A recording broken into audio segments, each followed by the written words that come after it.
Hello, everybody, and welcome to another Let's Play episode of Gingereno's playthrough of Pillars of Eternity. I'm your host, Eric, otherwise known as Gingereno.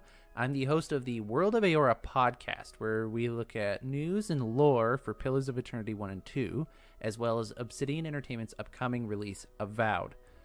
For those who somehow found their way to a Pillars of Eternity Let's Play and aren't sure why Avowed and Pillars of Eternity go together, it's because they share the same fictional fantasy setting of Avowed of Eora. This area that you're looking at right now is part of Eora, the White March, as indicated here. So in the podcast, we dive into lore for Pillars of Eternity, so that way we can glean some insights about what Avowed might be like to help catch people up to the world so they can be excited about the game. And this Let's Play is largely in the same vein, same philosophy of why it's here. I've noticed that there are a lot of people who are super interested in the world of Eora, but they're not so much into playing Pillars of Eternity because CRPGs are just not their style. I totally get that. I myself was in that boat for a while. So this Let's Play is for those of you who are interested in seeing the world secondhand, I guess technically speaking, actually seeing the world and the characters and the way things play out and the philosophy behind it, getting that narrative into you. But you really don't feel like playing the actual mechanics of the game. So this is for you, as well as any Pillars of Eternity nerds out there who just want to get back into the world of Eora, you know? So we're going to continue where we left off. Last episode, we escaped from the dungeon Lys, and we witnessed a crazy thing where it looked like a Beowick, which is a wind that can rip souls out of your body, came through. Your two companions died.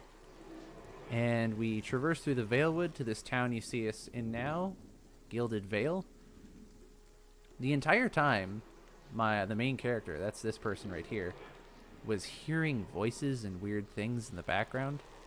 So went to an inn on the way there, gained a new companion, Aloth, who is voiced by Matt Mercer. Gained this new companion, and I had a vision while sleeping at the inn of one of the people hanging in this tree here. That's this person, very likely. So we're about to go investigate this supposedly dead person. Caldera de Baranzi. A Valian, clearly. And we're going to move on from there. Alright, let's get going. Okay. I had just Aloth picked, so. The squat, distended body of an elderly dwarf woman dangles from a thin, crooked bough that sags at the tug of her noose.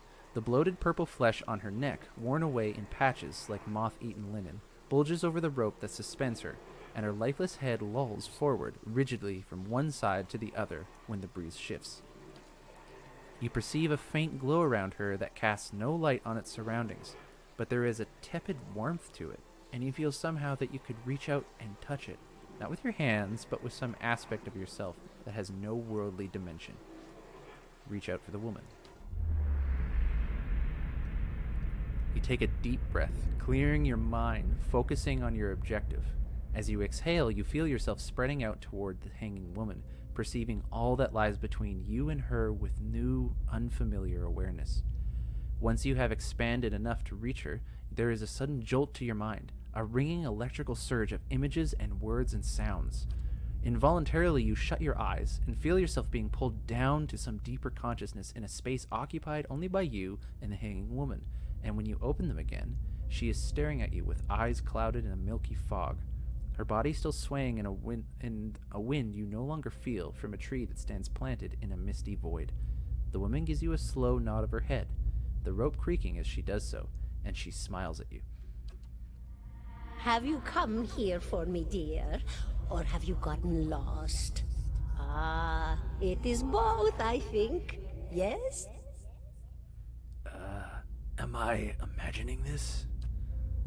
No, I think not. A pity that. It would be simpler. A mercy, even. To not have to wander anymore, no? Alas, we are here, you and I. Wherever here may be. How are you able to speak to me? Is that what we're doing? Perhaps it just seems that way. Perhaps it is the easiest way for your mind to make sense of it. I think it is a very good choice. I need to understand something that's happened to me. She nods, a look of pity on her face, as though consoling a child. The world looks a little different than it used to, is that it? Feels like you're noticing things for the first time that have always been there? She nods. You have seen past the shroud. It only takes an instant. Your soul remembers, yes? Remembers how it sees when it leaves the body, like being reminded of a dream you had forgotten. You are a watcher now, and a watcher you will stay. This capital S shroud she's talking about is kind of like the barrier between the living and the dead, sort of. What's a watcher? What indeed? Long hours have many animancers spent studying such things. Not I, though. Not I. I'll tell you what I know, though, since fair is fair. And here we are, visiting, you and I, and it reminds me of better times. Souls pass on. Some say through Audra stones, which are the blood veins of the world. They leave the world for a time and are reborn into it, sometimes more than they were before, but usually less and seldom the same. For all souls there is a time where they do not live, yet have not passed on, and those souls roam the world, same as you or I, either leaving or lost. But no one sees them because they have forgotten how. A watcher sees, though, knows what to look for. And sometimes they know a person just by looking at them, know where they've been in ages past when their bodies were other bodies. See memories even their owner can't recall. A wonder to behold when all goes well. A wonder! What do you mean, when all goes well? Oh, nothing to be afraid of, I'm sure. It's just much to take in for some. Sometimes there's trouble sleeping or other difficulties. She smiles at you reassuringly, fanning out a tuft of long whiskers that sprouts from one of her cheeks. You should see old Merwald. He could tell you much more than I. A watcher just like you. Helped many in his day.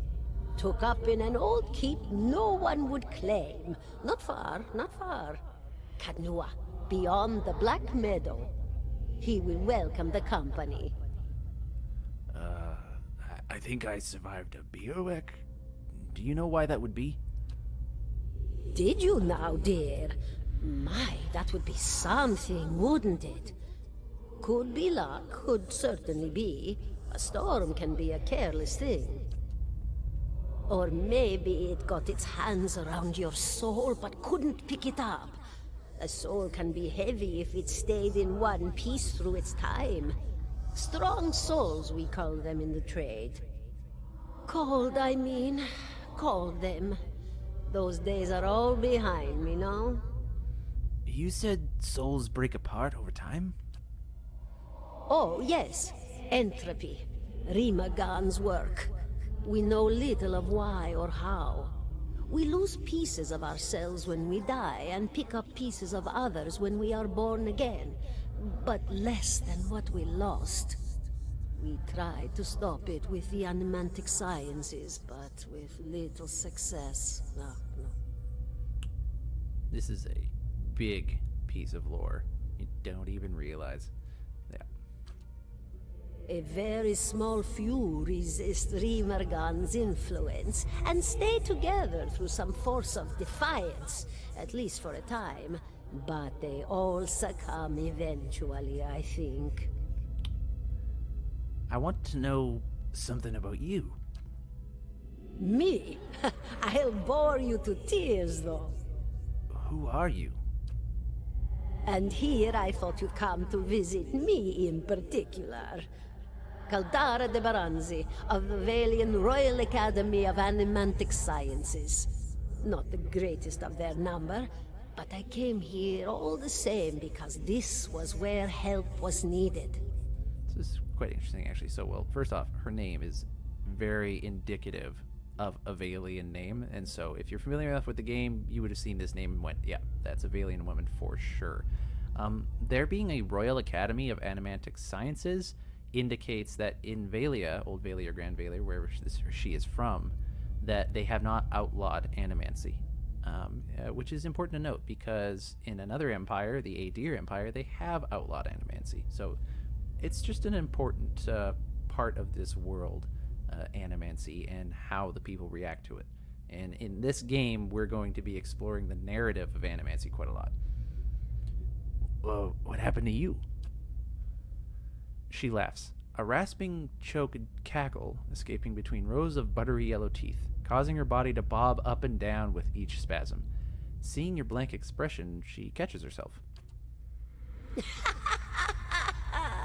Oh, come now. Such a question. As though the answer were plain as a rope tied for strangling. Allow an old dwarf her last bit of cheer. Well, I came where I was needed, didn't I? Offered my services to Lord Radric for a pittance. A humble pittance. I was to examine the Lord's wife, see why the gods have seen fit to poison her womb. Studied her for months, looked high and low for impurities, tested her valence, the permeability of her essence. Do you know what I found? Tell me. Nothing at all.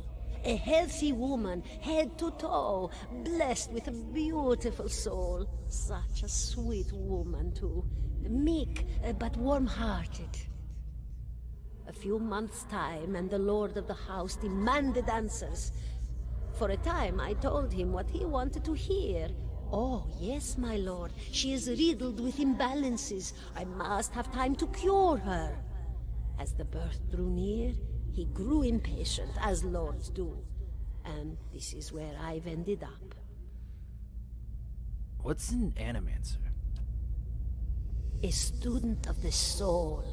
Something so basic, yet so poorly understood. But so many breakthroughs have been made in my lifetime. Had been made. Had been. To hear the locals tell it, we're a gang of soul manglers that preys upon the weak-minded. And the worst of us are. But the best of us? The best? Inspirations. Miracle workers. My parents were soul twins. Miserable before they met, empty inside. It was an animancer who helped one find the other. Turned their lives around. You wouldn't believe the stories. Amnesiacs helped to remember their lives. The suicidal brought back from the brink of oblivion. The elderly afforded extra moments to say their goodbyes. How soon we forget when we're afraid.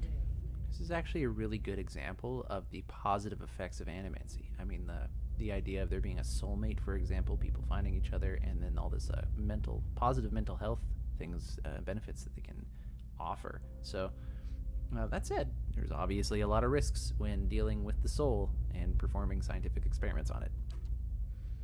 It's a fascinating science. A fascinating time to be alive in a place like Deerwood that does not control the research, no? I loved the Valian Republics for many things, but their recent caution will leave them behind, I fear. So the Valian Republics must have recently put some restrictions or regulation on it, whereas the Deerwood's currently unregulated.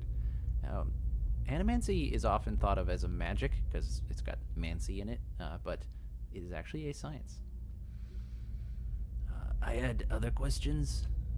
Oh. Of course, dear. Well, actually, I can't think of any. Farewell. Goodbye, my dear. It was lovely visiting. Caldara closes her eyes and her head slumps forward over the noose, and your surroundings seem to bleed into your vision from some unknown place of waiting. Eric was granted Crucible of the Soul. We'll look at what that is in a second. Aloth looks at you through narrowed eyes. Are you all right? You seem lost just now. Yes, I'm fine. He folds his arms. That's good to know, but I don't suppose you could tell me what that was all about. I'm a watcher. His arched eyebrows recede into his hood. Well, that is interesting. He gives you a sly grin. And I expect that explains how you survived a bivouac, hmm? In any case, I appreciate your honesty. Since we're traveling together, it's probably wise for us to share these things. Do you know anything about watches? Only that they're rare, and that they seem to have unique insights into certain soul conditions. As you just demonstrated. Well, let's continue on. Well? Select both of them this time. 17 and a half. What did you say to me? What is it? What did you say to me? The smell of pipe smoke, at once earthy and sweet, winds its way into your nostrils. Your eyes trace the smoke to its origin, where you find a broad man with straw-colored hair leaning against a mossy rock wall, his pipe held to his lips with one meaty hand. He looks at you directly in the eye, but the look is not aggressive. He regards you with a peculiar smirk. 17 and a half. Well, could be 18, depending on how you count the dwarf woman. I'm sorry? The dwarf woman. You were trying to figure out whether to count her as a full person. I think you oughta. What are you talking about? The people hanging from the tree. 18 of them. Well, last I counted, anyway. Alof frowns. Is that what you people do for fun around here? Name's Adair. Though to the people around here, might as well be 19. He looks... Don't think I'd put you much higher than 22, 23 tops. You look like the sort that likes to get involved. What makes you think I was interested in the dwarf woman? He looks at you a moment, his brow arched, his smirk broadens. I was smoking over here, saw you staring at her. Twice I refilled my pipe. You never so much as blinked. Your mouth was so slack I took you for a Radric at first. Impossible. I don't drool half as much. Ah, so you're already familiar. Still, you'd have to forgive my curiosity. Around here, we prefer to turn a blind eye to our dead. I've been out of sorts lately. Of course, we got our bad days when we stand perfectly still and stare at corpses for a while without blinking. He winks. Do you know what a watcher is? Careful, friend. Best not use that word round here. Oh. Could be any number of Radric bootlickers within earshot. Ciphers, animancers, watchers. Same thing in the eyes of folks around here, Radric especially. They come through these parts all the time with their cures, preying on the desperate. None of them are who they claim to be. Of course, seeing you with that funny look, I'd be halfway inclined to believe you were having some kind of communion with that dwarf. Either case, maybe I'm not 19 after all. No offense. You think you're gonna be hanged? The town's had it in for me for a long time now. Only fellow who ever stuck up for me, well, he's number 18 up there. My headman on the farm. Used to be my captain during the war. The war? The Saints' War. Only one in my lifetime. Fella decides he's living incarnation of Aethys. Overthrows Raid Saris, marches on Deerwood. So we gave him a Deerwood and hello. What's a Deerwood and hello? We blew him up. He smiles at this, but it is the smile of one recounting a joke for an effect rather than enjoyment. Who is Aethys? God of rebirth and redemption? Formerly, anyhow. Maybe they call him something different where you're from. Why was your headman hanged? Got involved. Radric sent men down here the other day, said they had it on good authority someone's in town was working with Kolsch, plotting Radric's overthrow. Said if he didn't come forward right then and there, they'd hang every last one of us. No one was coming forward, so Swithin, that's my headman, he steps up and says it's him. They took him at his word. He sighs and shakes his head, his eyes fixed on the tree. Bound to happen sooner or later, if not for plotting against Radric, then for protecting me. Who's Kolsch? Someone who got tired of all the hangings. He's on the run now, probably will be till they catch him. Well, what does your town have against you? Pick the wrong god. That's what it comes down to. Used to be a lot of Aethys worshippers in Gilded Vale. That mess of rocks over there, that was a temple to him, to give you some idea. Then one day, somebody named Widewind shows up on Deerwood's doorstep. Says he's the living flesh of Aethys. Got an army with him. Suddenly, Aethys isn't so popular in these parts. My brother Woden and me, neither of us believed it. No way was that Aethys. He enlisted, then I did too. But, he didn't make it back. After the war, people took to punishing Aethys worshippers, accusing them of treason. Got real ugly, especially after the Legacy started. Folks needed someone to blame. I was safe because I fought, but then this rumor starts that my brother, that he was on the wrong side. And I wasn't so safe anymore. Until my headman stepped in and said they'd have to hang him to get to me. Seems that's no longer a concern. Of course, the townies don't do the hanging these days, but when Raedric's men come, they got no problem doing the pointing. Aloth glances at you and lowers his voice. You can see why I was eager to leave. Well, if you're next to be hanged, what are you still doing here? He gives a half smile. Drinking, mostly. Point of fact, I'm on my way out. I just haven't figured out where I'm going yet. Not a whole lot of places out there that don't think Widewind's legacy started with Widewind. Well, we could travel together. Where are you heading? Some place called KAD-noo-ah. There's an old watcher there who might be able to help me. Seem to remember hearing something about that years ago. He tamed that place. People would seek him out for all kinds of things. Troubles of the soul, questions for the departed. Of course, that was back when you didn't have to say watcher with a hush on your breath. A man such as that, there'd be things I'd want to ask him. Don't know why I never thought of it before.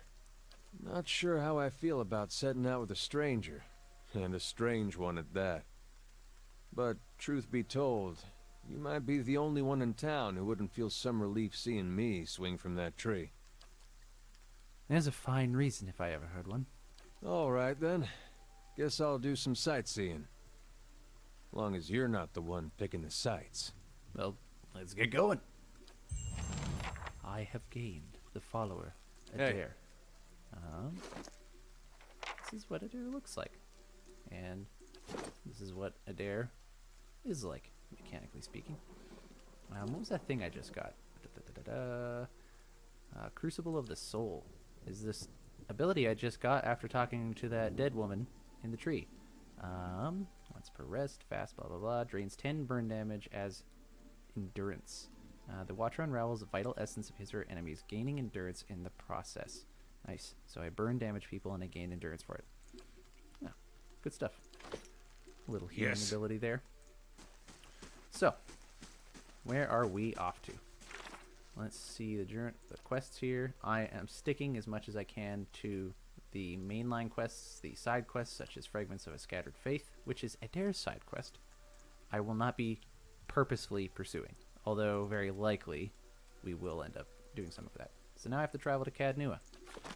So, in order to get out of the map, I go to any one of the edges and go from there. Alright, this is where we're going. This is where we are. Looks like I have to get to Magran's Fork and then move on from there. I wonder what's called Magran's Fork. Magran is the goddess of fire and war. A fork is a utensil or an implement or a split in the road, commonly known. 4 hours of traveling. Here we are, me and my celestial pig and crew of interesting people. Ooh, a wolf have you over here. Ah, sneak. A blade Even in the though dark. only one quest leads back to this area, I still wanted to make sure that something changed for the player that got further into the game and then decided to check out Magran's Fork again. For a short while, a few of the classes, priests, chanters, and ciphers, were a little further behind than the others in terms of functionality, so they ended up underrepresented in a few areas. The encounter with Grammarvel was basically an effort to place all of those neglected classes somewhere and try them out. Cool.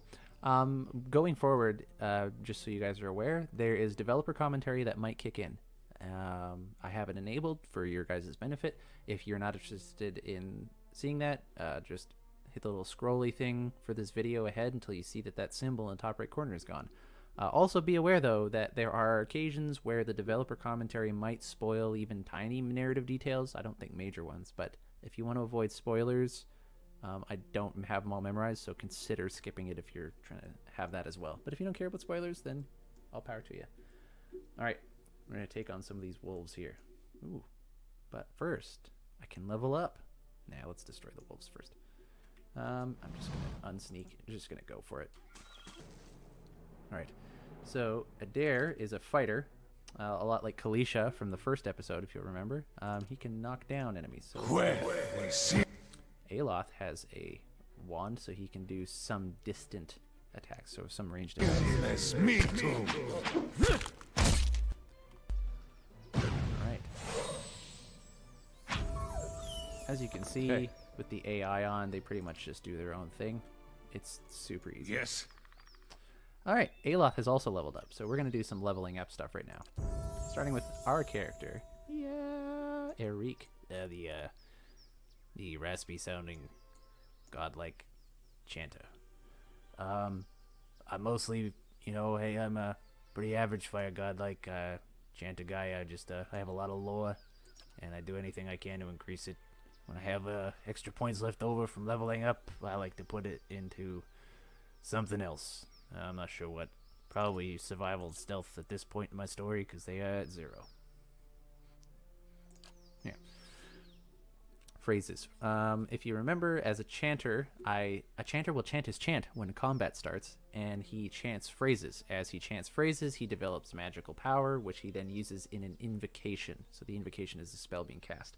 The phrases are the things I'm chanting. I like to pick the most metal-sounding things I can. So blessed was Wengrid, quickest of his tribe. Thick grew their tongues, stumbling o'er their words. At the sight of their comrades, their hearts grew bold. I think based on the titles, this is probably the most metal of the list. Thick grew their tongues. It's kind of the thing that stuck out for there. Reduces concentration of enemies in the area of effect, so that means enemies cannot concentrate on certain spells as long. That's all I get. Level 3 chanter. Next, we'll do Aloth. So you actually get to level up your companions alongside you. They don't auto-level up. And now, what I'm going to do is I am going to focus on the stuff that they already have for their skills. So Aloth has high lore, and he's working on mechanics, so I will take the points into lore. That cost me 4 points. I can't go up anymore, so I'll put the remaining points into the other skill that they are developing. So in this case, that. And then I will carry over points to the next level. That's just what I'm going to do. It's just an algorithmic way of leveling them up. I'm going to apply my I like heavy metal things to even my companions, because that is a cool idea. I get to pick 2 spells here. Corrosive Siphon, Curse of Blackened Sight. That sounds pretty good. Fetid Caress. Actually, I just read an article that had this mentioned in it, so that's pretty good. Necrotic Lance. Merciless Gaze. What's Fetid Caress? The target becomes paralyzed, afflicted with boiling pustules of foul-smelling liquid that erupt from their skin, sickening those nearby. Look at that. So it paralyzes and sickens people. Sickening reduces their fortitude and will. That's pretty death metal. So that's one. I'm thinking Curse of Black Sight, which blinds people. That's super helpful. Merciless Gaze. That converts hits to crits. Necrotic Lance. Okay, Curse of Blackened Sight, Merciless Gaze, or Necrotic Lance. I'm going to say Necrotic Lance. That just sounds the most death metal. So this creates a lance of pure necrotic energy, causing corrode damage instantly and over time. There you go. And that's it. Aloth is a level 3 wizard. Cool. What is it? Explore this. Nope, something over here. Thank you for getting Of course. Right, I'll follow this path until where are we going? The world map, I have to go east. So on the local map, I'm going to try to head somewhere to the east side. Oh, who is this? Well, first let's look at this. Saw you in the flames. Did you now? West to Gilded Vale, south to Angslog's Compass, east to Black Meadow. I remember them mentioning Black Meadow when I was talking to the Valian woman in the tree. Let's talk to this Durance fellow. Oh, wait, what's this? A statue of Magran, goddess of war and flame. Dozens of names have been scratched in the stone at her feet, supplicants seeking her blessing. Oh, so this is a depiction of Magran, goddess of fire and war. All right, now we'll talk to Durance. You're going to love this guy. Squatting at the base of this statue is an incredibly ugly man with bulging red cheeks, raked by pox scars, and a scraggly beard. He is sweating, as if he has a fever, but his breathing is measured and steady, like a slow push of a blacksmith's bellows. But that comparison feels strange and unwelcome. The next comparison, possibly sparked by his grin, is that of a bear trap, and then out of nowhere, there is the hint of alchemical fire that fades almost as soon as you identify the smell. Come to pray at the statue? The question mark is barely there. As the man makes this statement, the statue takes on a reddish cast, as if one holding a torch lit to it. Well, as if one is holding a torch to it. Then slowly blossoms into waving flames. The man doesn't turn as the statue blossoms into fire. The others are welcome, but it's best if just you and I trade words, and your shadows stay quiet. Hands off their weapons, both arcane and steel. It's only you I want to trade words with anyway. I swear before the whore that is Margaret, no harm will come to you in her shadow, if that's enough of a promise for you. If not... A staff rests easily in his hand. It wasn't there a moment ago. He refers to Magran the god as a whore, and it somehow sounds nice. Strange choice of company. Stone seems cold comfort. The man smiles slightly at her words, then nods, never taking his eyes off you. I could do better, though the road holds little else. His eyes run the length of your frame, and he follows it with a sneer. Until now. The world holds many whores we worship. Respect comes with honest titles. I bet even you have gone against instinct in exchange for a little copper, or paid for such in countless ways. But if I give offense, if words are all that are left to a man, then why in the Deerwood of all places he should have leave to speak them? Study the man. The sudden weaving flames from the statue of Magran cast more light on his features. The man's robes are dirty, stained with grease and other marks of the road. The hems of his robe, including his sleeves, are burned at the edges, as if he walked a great distance across a fire, then reached into the flames with his hands to pull something out. But while his hands are thick and calloused, they bear no burn or scorch marks. Let's examine the statue. The weaving firelight from the statue gives off no heat, so much so you wonder if it is some trick of the mind. The ugly man before you doesn't seem to notice it or feel it, although the sheen on his brow is still present, as if he's burning up from within. Focus your gaze on the staff. The staff looks thick, stout, of blackened ash once burned by a terrible fire. Beneath the ash, the lines of the wood bear shapes and patterns, and there is a certainty the staff was once something far more dangerous, but not now. As you study it deeper, it shimmers slightly in your eyes, like water catching the light weaving across the statue. Whatever power has bled from the staff, it doesn't make it, or the wielder, any less dangerous. You look up to see the man watching you studying the staff. As his gaze meets yours, he nods with a humorless smile. I didn't catch your name, or why you want to speak with me. I didn't give it. You probably find names as useless as I do.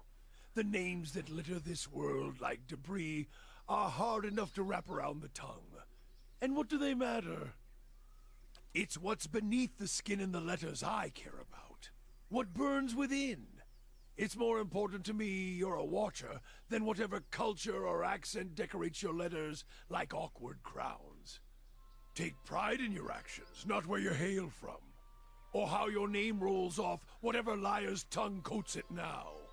He knows I'm a watcher. If you need a title to hang on me to match your own, Watcher, then call me Durance.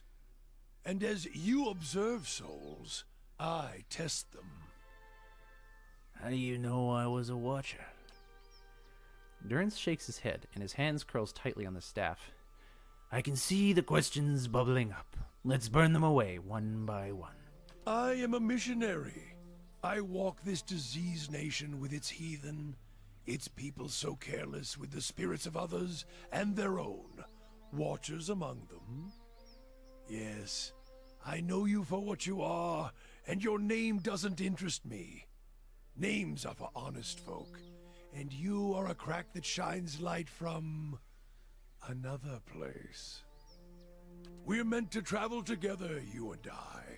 Saw you in the flames. Not your face, but that soul of yours. All tightened up, like a huntsman's knot. You saw my soul in the flames. There's things we can teach each other. If you're in need of answers to your mantle of questions. I don't force my words on anyone other than you. I don't care who walks with you or what their mewling problems and politics are. There's enough howling in the world without me stoking that fire. I won't take from your provisions, don't need much on the road. I can carry my weight, which is considerable. Many will stand against you. They probably already have, from what I can see. Left their marks, it seems. Like a trail, worming its way behind you. What kind of marks? Disease? Spirit wind? Both could have touched you, yet here you stand. I was sick at the game, and I did get through a Biowick. How did he know? How did he know? As for disease, not all of us were close to water when the pox hit. But it's no longer a passenger in my flesh. It left its marks as well. But like flames, the pox doesn't strike twice, nor is it catching. Listen, if your stone mistress there allows it, then come on. Her? Don't fear her jealousy. Let us see what the road holds, Watcher. End dialogue. I have gained the companion Durance. This is Durance. This is what he looks like, and this is what he is like. He is a priest of Magrin specifically, as if you couldn't tell. And here's a lot of his mechanical details. Yeah. Cool. Alright, so I now have 4 companions. Man, they really give it to you quick here. Alright, which way do I want to go? Looks like they both will lead. This one's a bit wider. Let's go wide path. Yep, starting to wind. Some shrooms. Well, while I'm exploring, looks like something could be here. Whoop, will-o-wisp. And Phew, escaped that will-o-wisp real quickly. It was actually an accident. Loot everything. Largely in part because you can carry as much as you want, so don't worry about that if you're playing this game. Camping supplies, rope and grappling hook. These kind of things will be useful in certain dialogue options where you can use them. Is there anything hidden? Doesn't look like it. That or I didn't have a high enough perception for it. It looks like combat has started. Let's see what happens when you fight a will-o-wisp. Anything interesting going on here? No, but it's hitting me with shock. me too. Well, Yes. easy. I am playing on storytime mode because I'm mostly being expositional about this stuff. Well, let's explore the world. Look at that. Some stuff here. A blade in the dark. Yes, a blade in the dark. That's how sneaky I am. Okay. I explored this area. Let's go back down to this sort of path and keep trudging on eastward. Aha! There's Black Meadows we gotta get through to get to Caed Nua. Caed Nua! It'll take 4 hours to get to Black Meadow. Oh, that was a long 4 hours. Alright, well, I need to get to the other side of this here map, so just keep following that trail. Oh, man. Black Meadow originally started out as more meadow and less black, but with more dragon skeletons. It was also much easier to get lost in since everything looked the same. This was also one of the earliest wilderness areas in the game to get made, so things were still being figured out at the time. Thankfully, there was plenty of time for revisions, and some actual black was added to Black Meadow. I also added some Burned Lady mushrooms to the burned-looking area, because really, who wouldn't? Yeah. Alright. Ooh, what do we got here? Ooh, a forest troll. Alright. Shh. No, that's right, they just continue. Alright, let's see here. Do I have... I do. I'm going to... I don't need to employ these strategies in the game, but I like to because it's good practice. Also, scouting around might show anything else that's in the area. Aye? Alright. Well? I'm gonna take a shot at you. Now, do you have... It doesn't have one of the things I'm wanting. That's fine.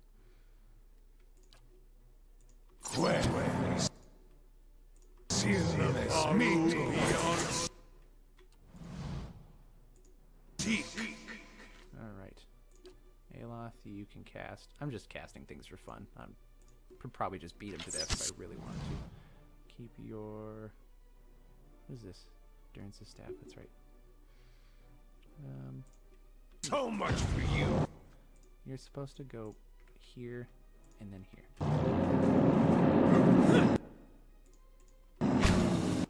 Okay, so is he flanked now? So this is the kind of strategy that you can evolve. Again, it's story time mode, so it's super easy to take him down, but like you can place people on either side to make them flanked, which makes them take extra damage and all that kind of stuff. Have people far away casting spells, debuff stuff. Trying to knock him down. That's it. That's sort of a knockdown. What is it? There you go. What did I get from that? Troll skin. The hide of a troll is formed of what appears to be several layers of thin vines, plants, and mulch, forming a thick, nearly impenetrable skin. How convenient for them. Cool. As you wish. I will explore. If it comes into my area from the fog of war, I will explore it. Ooh, what's this?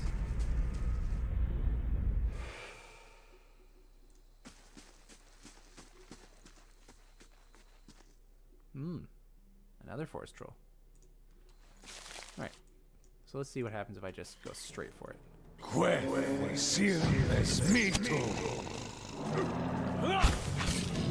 Knock it down. Come on. Do it. Doesn't knock him down. That's fine. Is there any fun spells? I don't even think you cast that last time. I could use this 2 times per encounter. One thing that sucks is... Well, that sucks. I guess it depends on how you like games. If you cast a spell, this number goes down until you rest. Whereas something like this is per encounter. And this is the area of effect it has. Yeah. Yes. Way to go, Aloth. You really showed him. Cool. This is showing up. The bones feel as hard as stone, yet surprisingly light. What's this over here?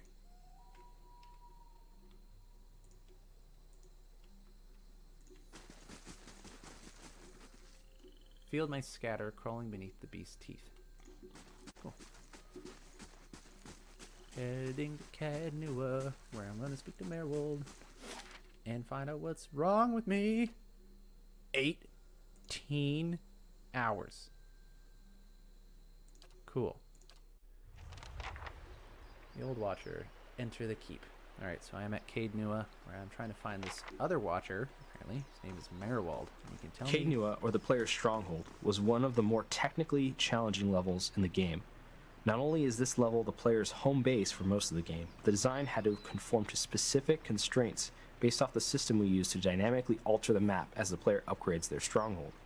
We had to take special care of how parts of the scene spatially related to one another. Due to the nature of our tiling system, the map was more or less built on a grid, but still needed to feel organic. This was to ensure the level never felt bland in its layout, while still being cognizant that if the player upgraded a specific building or other landmark on the map, it wouldn't overlap with another. Cool. Thank you, Matt Perez. Cheerful humming. I'll put this on. Kinda. Just off the side of the path into Caed Nua stands an imposing figure, a tall, thick-set Amawa, clad in worn armor and peering up at the outer walls of the keep. In his hand is a small piece of charcoal, and it works feverishly at taking notes on a small scrap of paper. More than once, he has to reach up to prevent his colorful cap from falling off his head as he gazes upwards. That moldy brickwork must be fascinating. The man looks over to you, blinking in surprise. His face splits in a wide and very toothy grin, and he waves the parchment in greeting. It is. Well, not the wall itself, perhaps. The construction is very traditional. There are names scratched upon some of the bricks, just there. Workers and masons, I expect, carving a little immortality for themselves. It's a fine keep, KAD-noo-ah. 2 centuries to its name, and abandoned for nearly as long. But the truly interesting part is in there, and I haven't had much luck in reaching the keep itself. I hoped to find the master of this place, a man by the name of Merwald, but it seems that he either holds his privacy most dear, or else has been devoured by his house guests. I came here looking for Merwald as well. Oh, truly? Then perhaps we can help one another. The grounds are infested with all manner of beasts. I've never seen the like. I didn't want to risk it alone, but you seem capable.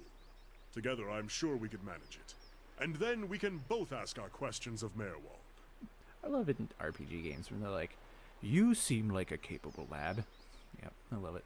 I seek a great treasure, you see. Not gold or silver, but the Tanvi Oratoa. You might call it the Book of Virtues. It's a sacred text of the Rauatai, but we possess only a fragment of it.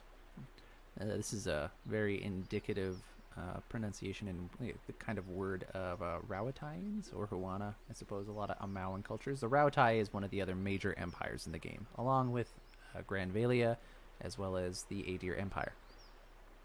A year I've journeyed in search of the rest, and I uncovered evidence that leads me to believe the original lies just there, beneath the keep. Huh? Why would this Tanvi Oratora thing be here in the Deerwood? Precisely, that's the very question, he laughs. It is a long and twisted tale, my friend, as all good chance should be. I can tell you more, if you wish, in time. All right. Well, let's go meet Merwald then. Excellent. Lead on, my friend, and I will be at your heels. Ah, wait. Speaking of that, I ought to warn you first. Wondrous teeth, I nearly forgot. I have, at times, been followed. It began in Adir, and in Exometal they attacked outright. I believe they do not wish for me to find what I am looking for. This is the most important piece of lore that you will ever get in this game. The most important thing that you can ever know is how to pronounce this bloody word right here. Exametal. I think it's Exametal? That's what I've already forgotten. No, he said Exametal. I don't know how many times I've wondered how that's pronounced. I say believe, but I have been told as much by one of my would-be assassins. I pay them little mind. Humorless sorts in long robes. But it's why I bought the sword, you see. And it's only fair that you should know. What are a few assassins between friends, eh? I'm glad you're not discouraged. Come then. Who knows what we will find inside? I have gained the companion Kana-Rua. This is Kana-Rua and what he looks like. This is Kana-Rua and what he is like. You'll notice that he is also a chanter, like me. And so now our party has 2 chanters in it, which might make me decide to kill him later. Sorry, did I say kill? I meant dismiss. No. Having 2 chanters is actually pretty cool. Alright, we're going to enter the keep of KAD-noo-ah. They won't see me coming. Yeah, they might. You're not very sneaky. Once more through the gates. With more success this time, I hope. Mm-hmm.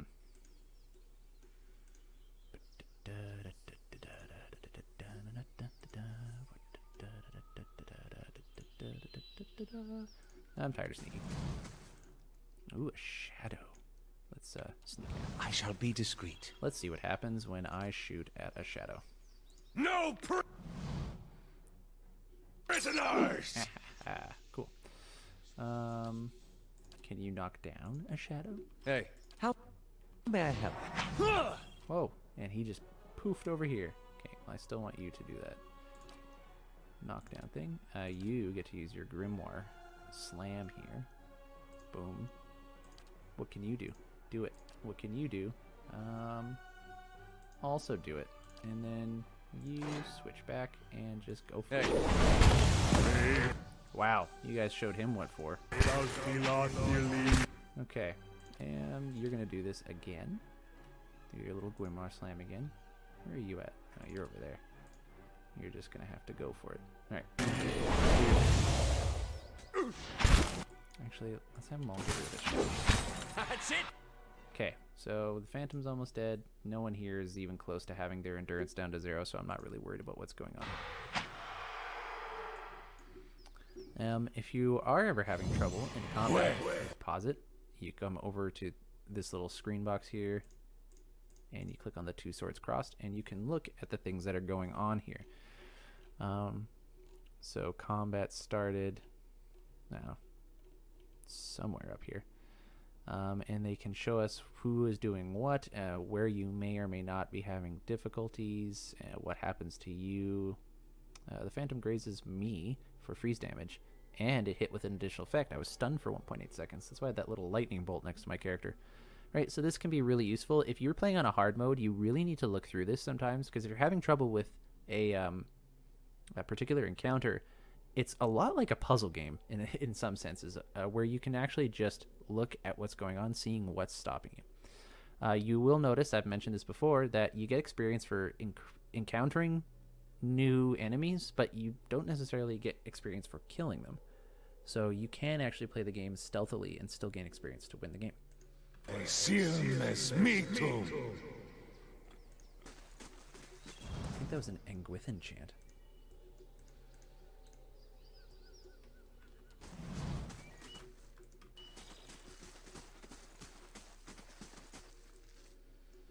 Oh, Will-o-wisp.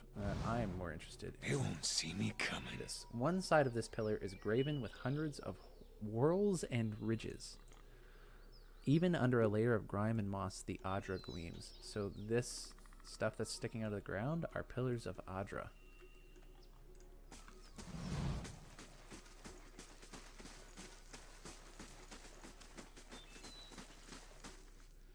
Ooh, a small flame blade.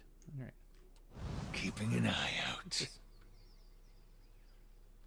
This trapdoor has been battered by the elements. Tugging on the rusted handle only produces a heavy rattling.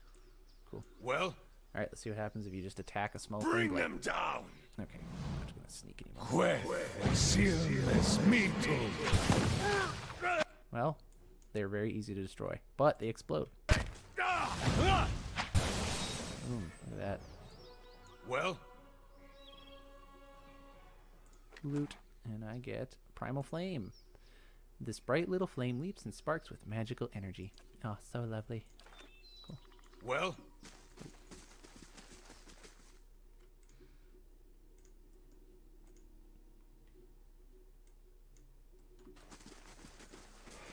Keeping an eye Leave our out. village! We've done nothing to you! I can't actually attack him. Yes. You can't do this! He shakes his head, spitting the words at you. Do what? This is our village! Our home! The Nine Claws have lived here almost 50 generations. We were here long before your kind brought war to our lands. You can't just burn it all! Have mercy, soldier! Our warriors have all gone! You can't burn us all because of them!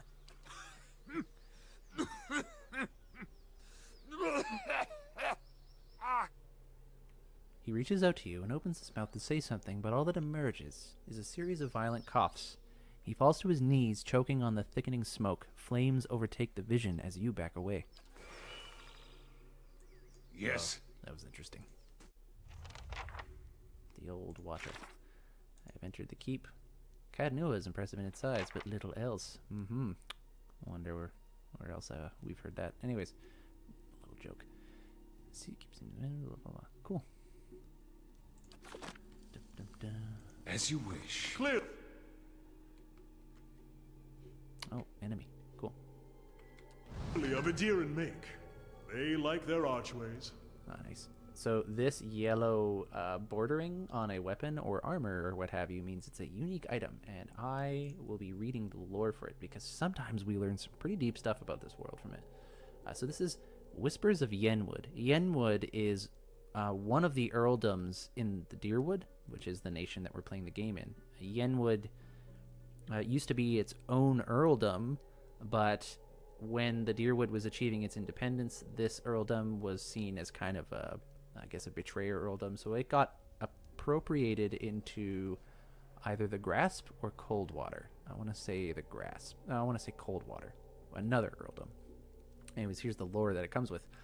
Its blade covered with graceful Glanfather engravings. Whispers of Yenwood was once the sword of first Road Warden of Caed Nua. I believe that's because Caed Nua was in Yenwood.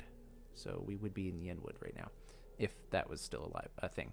When the Earl of Yenwood appointed Caed Eadhart, the young lord feared the spirits that were rumored to dwell under the young castle's foundation. He spent a sizable sum to have the Black Emiran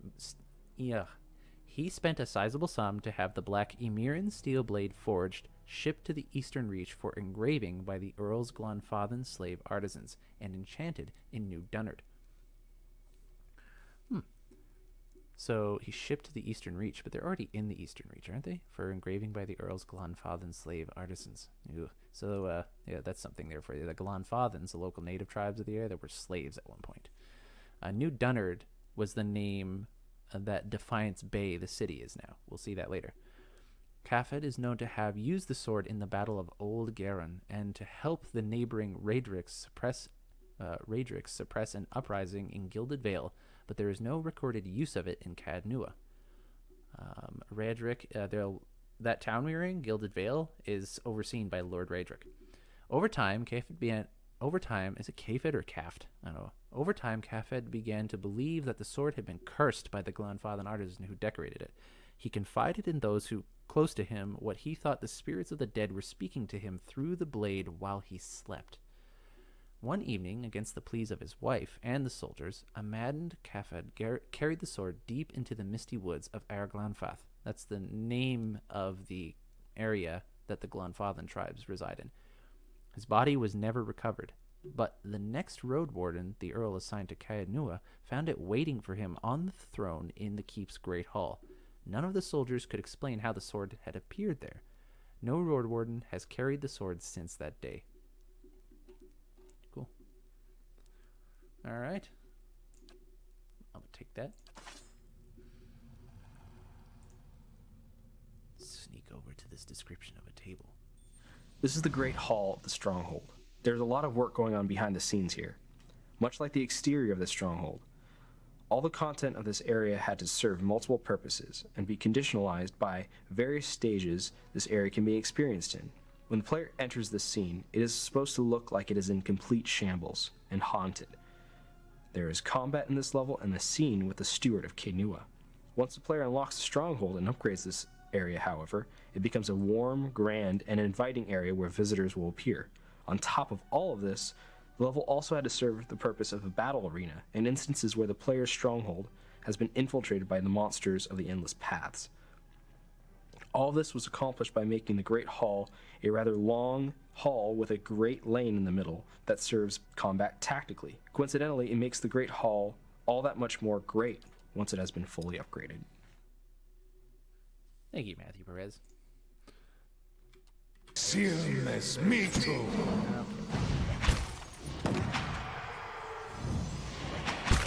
Okay, they're all gathered in a group, so I'm just gonna slam a jam at them, which I can do twice. These little symbols on these portraits tell you what they're doing. Like, this is their current action is what it is. Like, they're attacking right now. He's using the Grimoire Slam. I am stunned. Yeah. Oh, so chanters. These little numbers here. So he has chanted one chant, which means I can go... this is the chant he's chanting. But these are the spells I can use. He's got, if their bones still slept under that hell, none can say. And like the thunder rolled like waves on black seas. Those are the two spells that Kana has. So you'll notice this one requires 3 phrases chanted, and this one requires 3 as well. So he has to generate 3 magic for me to use any of this. Yes? Quaesiles mitum. The Quaesiles mitum. I'm pretty sure that's an Adeiran phrase. The gray and brown pelts of mice flit between the boards. I'm not going to explore Laying low. any of these yet. The brazier's chains are rigid with As rust. you wish. Oh, the steward. As you come to an end of a great hall, you perceive an inviting warmth radiating from a grand throne wrought out of marble, its masterful artistry out of place amidst the castle's more practical stonework. The veiled face of a woman is carved above the throne's backing, watching over the room with hollow eyes. At your approach, you feel the warmth fluctuate as though stirring. A voice rings out from the carving, permeating the fortress through stone and air. Another watcher in Caed Nua, glowing very brightly indeed to these eyes. What strange happenstance. What? Who's that speaking? I'm sorry if I startled you. I'm afraid my manners have been slipping. I haven't had much opportunity for introductions lately. In any case, I assume you're here looking for Mayorwald. Yeah, Mayorwald. Tell me more about Mayorwald. He was a great man. He came here one day, young with long hair and polished armor, and he banished the dark things that had come to lurk in this place after centuries of neglect. He could see the beauty of this place, the way it had been, so he claimed it for his own when no one else would take it. We worked together to restore it. But he began to grow distant some time ago. He never told me why. He retreated deeper and deeper into the keep, never leaving, sending servants for food, hiding himself from my sight. The restoration stopped. Now, to look at the place, you'd never know the progress we'd made. In most places, it's worse than it ever was. And all I can do is watch it crumble around me. Are you imprisoned in that throne? Imprisoned? At times it feels that way, I suppose. But it's more that I reside here. The throne was brought up from the ruins, one of the first things they found. As a last favor to a dying woman, the Earl arranged for me to be moved into it. Audra is an accommodating vessel for a soul. Oh, it's not as confining as it seems. I can feel the whole keep from here, and all things that are tied to it. There's something about this throne and its construction. Or maybe it's something about this place. Cool. Any idea where I can find Mayorwald? I can feel his presence faintly somewhere deeper inside the keep. But he uses his gifts to confound me, and my senses are dulled while he does so. I only wish I could know his mind. Later. Take care in your search. Many dangers lie in wait here. End dialogue. Oh, I wonder if I should go that way. Okay, well, I've been playing this for about an hour now, so we're going to call it there. Thanks, everyone, for joining me through another episode where we go through Pillars of Eternity. I hope that you've learned some stuff about the game and about the world. It was a very dialogue-heavy episode, but we started back in Gilded Vale, where we talked to a dead Valian dwarf hanging in a tree. She told me that I was a watcher and I had to go find this other watcher in Caed Nua named Mayorwald. I gained another companion, Adair. Along the road at Magran's Fork, we met Durrance, who insisted on joining us, and I said yes because it makes this show interesting. And then upon reaching Caed-noo-ah after going through Black Meadow, almost nothing happened except some forest trolls. We met Rua, a chanter like myself. We snuck our way into the keep, where we defeated some shadows and phantoms, and spoke to the steward, And now we're going to go exploring to look for Merwald and ask him about what this Watcher stuff is. And we'll learn more about what a Watcher is in future episodes. Thank you, everyone. If you have enjoyed this and you have some questions, comments, criticisms, blah, blah, blah, you can send me an email, worldofeora@gmail.com, or you can follow me on Twitter, worldofeora. There you go, @worldofeora. Thank you, everyone, for joining in. I hope this episode was good for you, and we're going to finish off by looking at, let's see here. And we're going to finish off by looking at some lore. We will either go through here or the bestiary. We are experiencing some phantoms and shadows here. So let's see what a shadow is. Shadows are created when creatures with heavily fractured souls die without re-entering the cycle of rebirth, known as the wheel. Because these souls are damaged, they drain essence from other creatures in a futile attempt to repair themselves.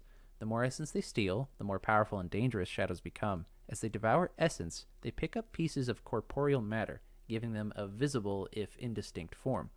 Luckily, shadows can only draw a small bit of spiritual energy from souls still attached to a body or bound to an object. They mainly rely on creatures like the Pigra, who can draw souls out of their physical form to help them obtain the essence they crave. Shadows have been known to draw spiritual energy from people while they sleep. When their souls are not bound as strongly to their bodies, the results in horrible nightmares that leave the person in an exhausted state the next day. If an entire town suddenly begins to suffer nightmares, it is highly probable that a strong shadow has taken up residence there. Since shadows absorb spiritual energy, they appear invisible to creatures that rely on spiritual sight. This has led to experiments in binding shadows to armor or other objects to act as a cloak to obscure those who do not wish to be seen by such creatures. So one thing I love about the lore of this game is that, like, even for a quote-unquote basic enemy like the Shadow, there is significant lore behind what caused them to be in existence and then what motivates them. So this is a heavily fractured soul that died and didn't enter into the cycle of reincarnation of the world, and now it just continuously seeks to feed on soul energy. So there you have it. That was the lore for the end of the thing. Thank you guys, and I will see you next time.